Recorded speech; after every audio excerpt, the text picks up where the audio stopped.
বন্ধুরা, ডিএ নিয়ে এর আগের দিনই আমি একটা খবর দিয়েছি আপনাদের, যে আপনারা সেখানে দেখেছেন যে ডিএর গুরুত্বপূর্ণ শুনানি হতে পারে, সেরকম কিন্তু খবর ছিল।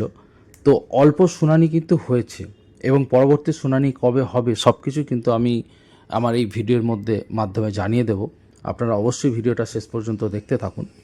বকেয়া মহার্ঘ ভাতার 50% দিয়ে দিন, মৌখিকভাবে হলেও রাজ্য সরকারি কর্মচারীদের মহার্ঘ ভাতার দাবি নিয়ে বুধবার সুপ্রিম কোর্টের বিচারপতি সঞ্জয় করল রাজ্য সরকারের আইনজীবীকে এই কথা বললেন। আপনারা হয়তো বিশ্বাস করবেন না, কিন্তু এটা আনন্দবাজারে লেখা হয়েছে। হয়তো বহু অনলাইন চ্যানেল আপনারা দেখেছেন যে এরকম 50% ডিএ পাওয়ার সম্ভাবনা রয়েছে, বর্তমানে যেটা 18%। বুঝতে পারছেন এক ধাপে কতটা বেড়ে যাবে। কিন্তু সেটা আর কেউ নন, সম্মানীয় সুপ্রিম কোর্টের বিচারপতি বলেছেন, সঞ্জয় কারল। হ্যাঁ, অবশ্য লিখিতভাবে নয়, কিন্তু মৌখিকভাবেও তিনি বলেছেন। আমরা জানি শুনানির সময় গুরুত্বপূর্ণ পর্যবেক্ষণ মাননীয় বিচারপতিদের কিন্তু মুখে উঠে আসে। তো বিচারপতি সঞ্জয় ক্যারল কিন্তু বলেছেন যে 50% মর্গ ভাতা দিয়ে দিন না, তাহলে তো এই সমস্যাটা থাকে না।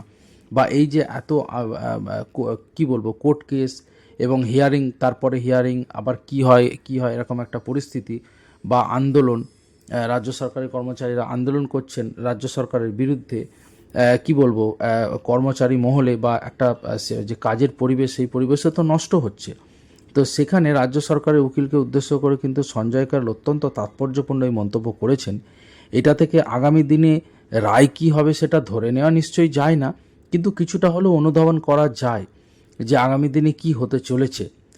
যদিও সেটা অবশ্যই মাননীয় বিচারপতিদের একান্ত নিজস্ব বিষয়। তো যাই হোক, আরও লেখা হয়েছে পত্রিকায়, সুপ্রিম কোর্টে রাজ্য সরকারি কর্মচারীদের মহার্ঘ ভাতার দাবি নিয়ে মামলার শুনানি বুধবার ফের স্থগিত হয়ে যায়।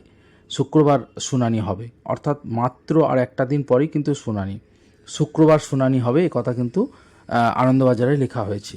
এই নিয়ে 18 বার মামলা স্থগিত হলো, কিন্তু তার আগে বিচারপতি সঞ্জয় কারলের বেঞ্চের মৌখিক পর্যবেক্ষণ রাজ্য সরকারের চিন্তা বাড়িয়েছে, যেটা আমি একটু আগে বলছিলাম আপনাদের।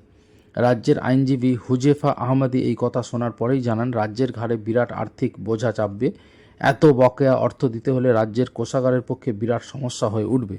রাজ্য সরকার কর্মীদের ডিএ দিচ্ছে, কিন্তু সরকারি কর্মীরা কেন্দ্রীয় হারে ডিএ পাচ্ছেন না। ডিএ পাচ্ছেন না এরকম তো নয়।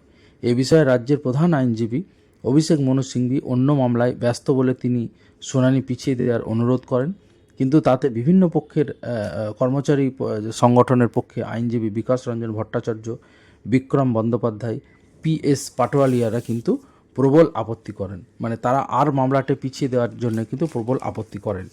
এই সময় পত্রিকায় লেখা হয়েছে, আমি আপনাদের একটু বিস্তারিত শোনাচ্ছি। রাজ্য সরকারি কর্মচারীদের সংশোধিত হারে বকেয়া ডিএ সংক্রান্ত মামলার শুনানি চলাকালীনই বকেয়ার অন্তত 50% মিটিয়ে দেওয়ার পরামর্শ দিলেন বিচারপতি সঞ্জয় ক্যারল। বুধবার বিচারপতি সঞ্জয় করল এবং বিচারপতি মনোজ মিশ্রের নেতৃত্বাধীন বেঞ্চে মামলার শুনানি চলাকালীন এই পরামর্শ দেয় আদালত। এর ফলে রাজ্য সরকারের উপরে চাপ যে অনেকটা বাড়ল, এ নিয়ে কোনো সন্দেহ নেই।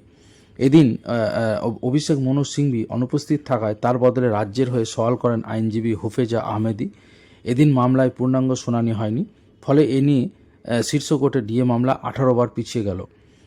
অন্যদিকে বিচারপতি সঞ্জয় কারলের পর্যবেক্ষণ ছিল, আপনারা ডিএর বকেয়ার অন্তত 50% রিলিজ করুন। তখন আহমেদি যুক্তি দেন, রাজ্য সরকারের উপরে বিরাট আর্থিক বোঝা রয়েছে, আমরা এরপরেও কিন্তু কর্মচারীদের ডিএ দিচ্ছি। তারপরেও রাজ্য সরকারের কর্মীরা সেন্ট্রাল পে কমিশনের সমতুল হারে ডিএর দাবি জানাচ্ছেন, এটা দেওয়া সম্ভব নয়, রাজ্যের জন্য এটা বিরাট বোঝা হয়ে দাঁড়াবে। অন্যদিকে বিচারপতি ক্যারল বলেন, আপনারা একটা কাজ করুন, আরও বেশি ডিএ দিয়ে দিন। যদিও পরামর্শ সুরে রাজ্যকে কথা বললেও আদালত কোনো লিখিত নির্দেশ দেয়নি। তবে বিচারপতি ক্যারলের পর্যবেক্ষণের সূত্রেই আইনজীবীদের তরফে অন্যতম আইনজীবী PS পাটোয়ালিয়া অভিযোগ করেন, রাজ্য সরকার তার কর্মীদের ন্যায্য প্রাপ্য ডিএ দিচ্ছে না। রাজ্য সরকার ইচ্ছাকৃতভাবে এই মামলার শুনানি পিছিয়ে দিতে চাইছে, অভিযোগ করেন তিনি। এছাড়া আইনজীবী বিকাশ রঞ্জন ভট্টাচার্য বলেন যে আর যেন মামলা না পিছনো হয়। আগামী শুক্রবার 16ই মে তারা এই মামলার শুনানি করবেন বলে জানিয়ে দিয়েছেন সুপ্রিম কোর্টের বিচারপতিরা। সেদিন রাজ্য সরকারের তরফে সওয়াল করার জন্য অভিষেক মনু সিংভি উপস্থিত না থাকলে তার পরিবর্তে সওয়াল করতে হবে আইনজীবী আহমেদিকেই। অর্থাৎ বুঝতেই পাচ্ছেন যে আর একটা দিন পরেই কিন্তু শুনানি। এদিকে এই অবস্থানে কিন্তু সুপ্রিম কোর্টের কড়া অবস্থানে খুশি কর্মচারী মহলের একাংশ। Confederation of employees state government এমপ্লয়িজের মলয় মুখোপাধ্যায় বলেছেন, আমরা ডিএ মামলার ফয়সালা চাইছি। দিনের পর দিন আমরা মামলার শুনানি পিছিয়ে যাচ্ছে এটা শুনতে চাই না, এটা বরদাস্ত করা যায় না। পশ্চিমবঙ্গের সরকারি কর্মচারীরা এই মুহূর্তে 18% ডিএ পান, বাকি আছে 37%। ষষ্ঠ বেতন কমিশন অনুযায়ী এই টাকা আমাদের ন্যায্য প্রাপ্য। মলয় মুখোপাধ্যায়ের সুরে একই কথা বলেন সংগঠনের সভাপতি শ্যামল কুমার মিত্র। তিনি বলেন, সুপ্রিম কোর্টের বিচারপতিদের এদিনের কড়া অবস্থান আমাদের অবশ্যই আশাবাদী করেছে। উল্লেখ করা যায়, কেন্দ্রীয় সরকারের মহার্ঘ ভাতার সমান হারে ডিএ দেওয়ার পাশাপাশি বকেয়া ডিএ প্রদানের দাবি জানিয়ে রাজ্য সরকারের কর্মীদের একাংশ কলকাতা হাইকোর্টে মামলা করেছিলেন।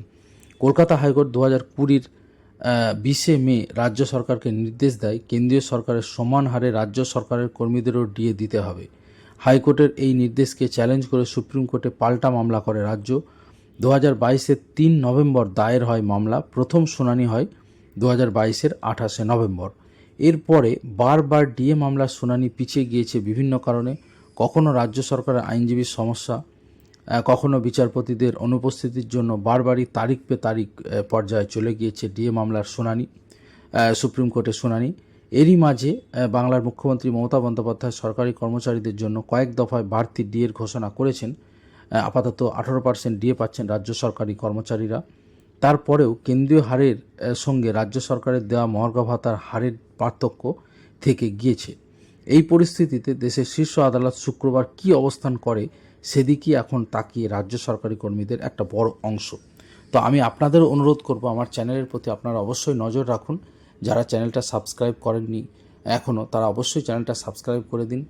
চাকরি বাকরি সংক্রান্ত যে কোনো খবর, ডিএ সহ যে কোনো গুরুত্বপূর্ণ খবর, যে খবরটা প্রত্যেকের জানা দরকার, সেই সমস্ত খবর কিন্তু আমার চ্যানেলে আপনারা পেয়ে যাবেন। ধন্যবাদ।